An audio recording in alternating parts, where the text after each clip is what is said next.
सांकेतिक भाषा में, चाहे कोई मजाक में, हास परिहास में, चाहे जैसे भी भगवान का नाम ले, देर सवेर उसका कल्याण होना पक्का है। बोलो वृंदावन बिहारी लाल की जय हो। जब भगवान के 4 पार्षद आए, यम के दूत बोले कि रॉन्ग नंबर, आपको जाना कहीं और था, आप एक गलत जगह पे आ गए, ये तो घोर पापी है, आप इस जगह पे क्यों आए?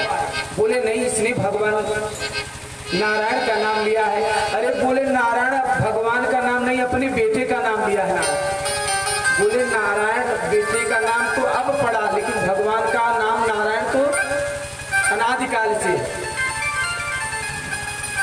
यम के दूत को भगवान भगा दिए, भगवान के पार्षद और यम के दूत जो भी झोरा झंडा था, जो भी अस्त्र शस्त्र था, सब यमराज जी के पास जाके फेंक दी। बोले आपकी नौकरी नहीं करेंगे, हमारी बेइज्जती करवा दिया। दोनों की वार्ता को, दोनों की बात को सुन रहे थे। कौन? अजामिल, यम के दूतों की बात और भगवान के पार्षदों की बात, दोनों की बात सुन रहे थे।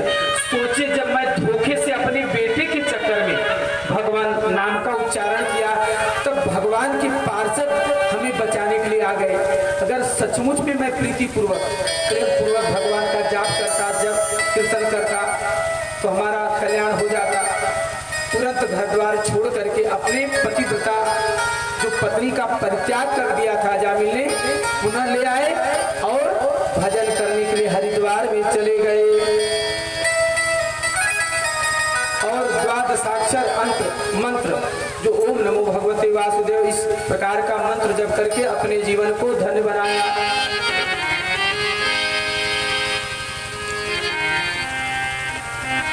आगे कथा आती है वृत्तासुर की।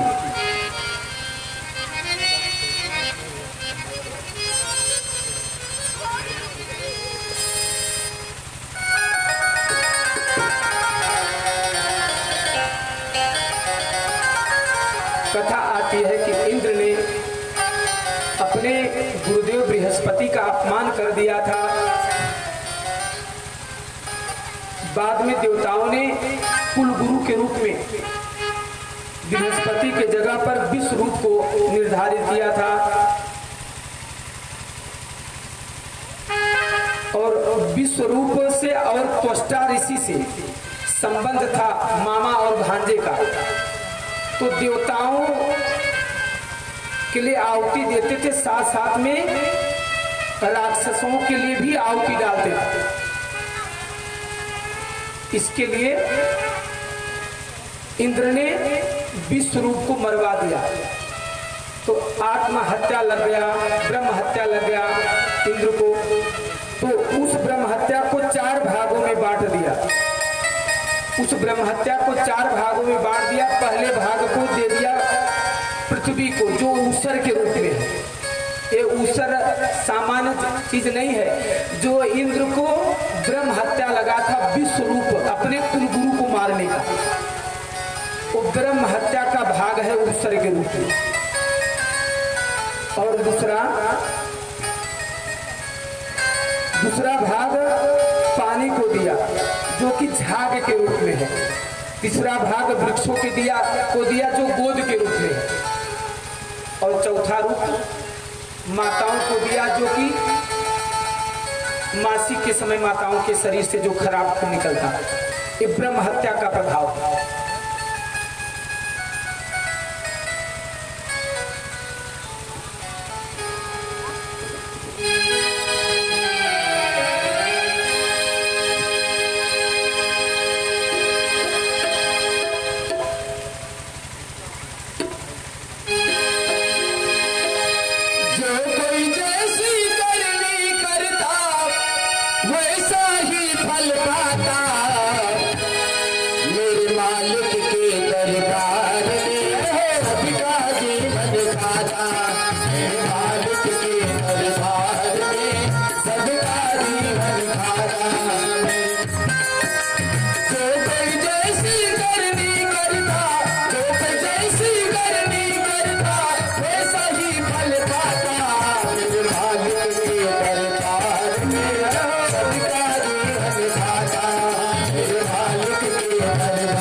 मेरे मालिक के दरबार में सबका जीवन खाता, जो जैसी करनी करता वैसा ही फल पाता।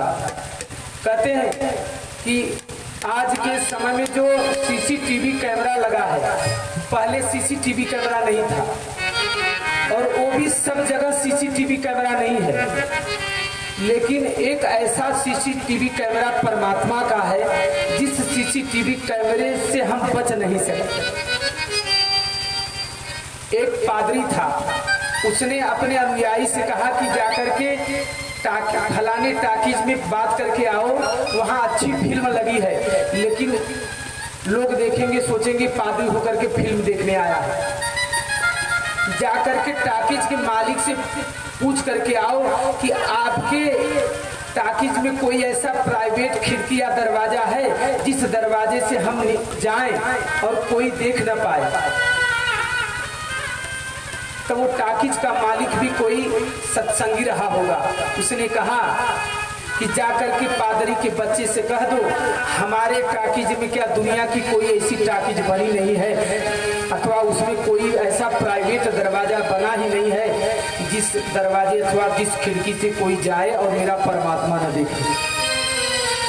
परमात्मा तो सबको देखता, तन की जाने मन की जाने, जाने चित्त की चोरी, और उस प्रभु से क्या छुपाना जिसके हाथ में जीवन की डोरी। इसलिए इस संसार के सीसीटीवी कैमरे से हम आप बच सकते हैं, लेकिन भगवान की दृष्टि से, भगवान के सीसीटीवी कैमरे से हम बच सकते नहीं हैं। तो इंद्र को मारने की भावना से बड़ा भारी यज्ञ हुआ, क्योंकि जब विश्व रूप का वध हुआ तो त्वष्टा ने एक बहुत बड़ा यज्ञ किया, और उस यज्ञ के द्वारा वृत्रासुर पैदा हुआ। वृत्रासुर को मारने के लिए फिर इंद्र ने भी प्रयास किया, और सारे देवता अनुनय विनय करके दधित ऋषि से उनका हड्डी मांग करके ले आए। स्वकार कुशलासुरा, अपने कार्य करने में कुशल है, स्वार्थी है सूर्य देवता।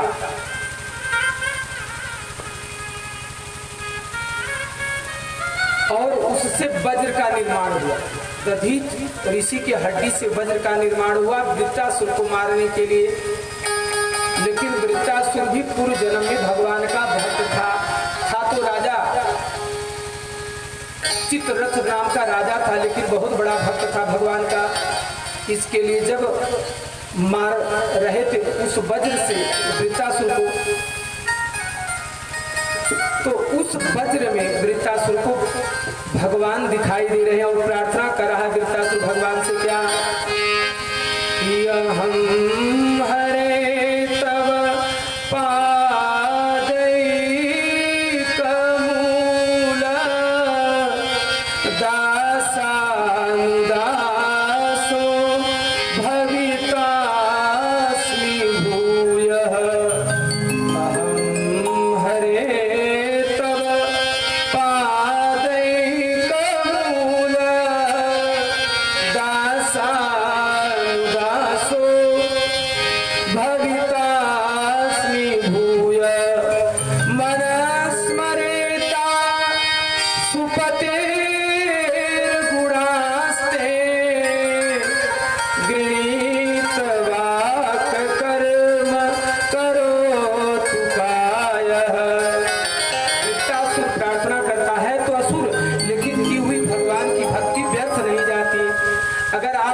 पीसीएस हो गए हो और फिर मर गए तो दूसरे जन्म में फिर से ABCD पढ़ना पड़ेगा। ऐसी बात नहीं कि IAS पीसीएस हो गए तो फिर दूसरे जन्म में आपको पढ़ना नहीं पड़ेगा। लेकिन अगर आपने भक्ति की है तो दूसरे जन्म में जब आपका जन्म होगा तो श्रुति मताम श्री मताम गेहे योग भ्रष्टोपि जायते अथवा योगी नाम एवं कुले भवति मताम। इस श्लोक की व्याख्या हम दूसरे दिन करेंगे। तो वृत्तासुर कहता है, हे प्रभु मैं आपका दास भले ही न बन सकूं, इतनी पात्रता मुझ में नहीं है, पर जिन महापुरुषों को आपके चरणों का ही एकमात्र आश्रय है, ऐसे महापुरुष के चरणों का दास मुझे बना दो, मैं दासानुदास बन जाऊं प्रभु। आगे कहता है कि नाथ पृष्ठम न च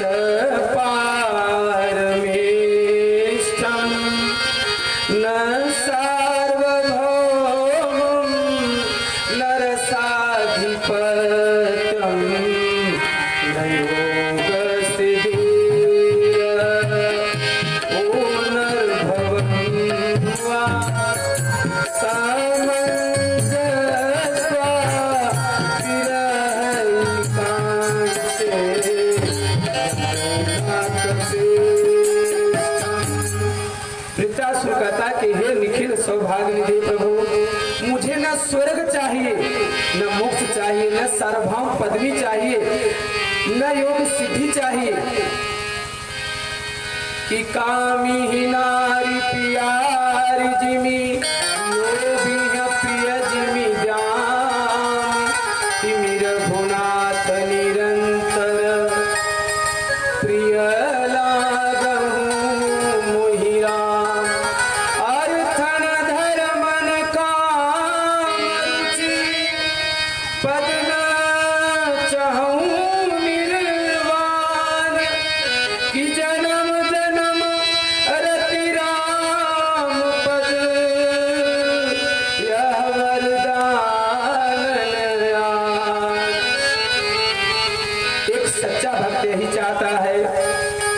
आगे फिर प्रार्थना करता है कि अजात पक्षाइव मातरं खगा सन्यं यथावत सर्वत तरा सुदारता प्रियम प्रियेव विसुतं विसन्ना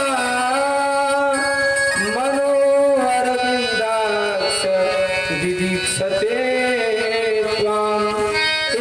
श्लोक धर्म अर्थ काम मोक्ष को देने वाले ऐसे महापुरुष कहते हैं। वृत्तासुर की ये 4 श्लोक अगर आपने नहीं कहा और नहीं सुना तो भागवत सुनना निरर्थक है, ऐसा महापुरुष कहते हैं। इसके लिए मैं आपको सुना रहा हूं।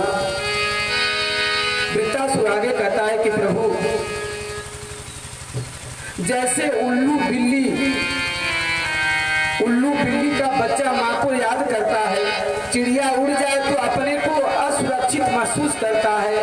ऐसे ही मैं आपको याद करूं, ऐसे ही मैं प्रभु आपको याद करूं कि जैसे माँ के दूध पर निर्भर एक छोटा सा बालक और अथवा गाय का बछड़ा अथवा बछिया स्मरण करता है और अपने माँ को याद करके रंभाने लग जाता है।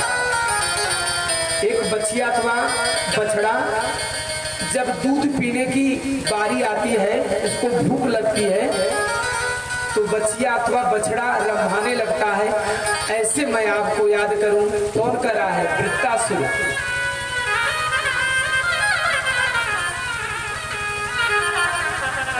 आगे कहते हैं वृत्तासुर जैसे प्रदेश गए प्रियतम को उसकी पत्नी याद करती है, ऐसे मैं आपको याद करूं। यही भक्ति, जो भक्त के हृदय में भक्त भगवान के लिए भक्ति है, प्रेम है, अनुराग है, यही उसकी रक्षा करती है। तभी तो मीराबाई कहती है, जैसे हम कल कह रहे थे ना कि केवल माताओं बहनों के सजन भगवान नहीं, हम सबके सजन भगवान हैं। कि ऐसे वर को क्या वरो जो जन्म में मर जाए, ऐसे वर को क्या वरो जो जन्म में मर जाए। मैं वरूं अपने गोपाल को मेरा अमर हो जाए, मैं वरूं गोपाल को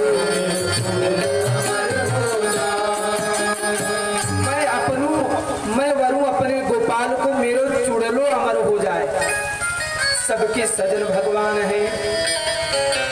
अब अंतिम प्रसंग है। आज कितना सौभाग्य है, कितना सुयोग्य है कि आज होलिका दहन है।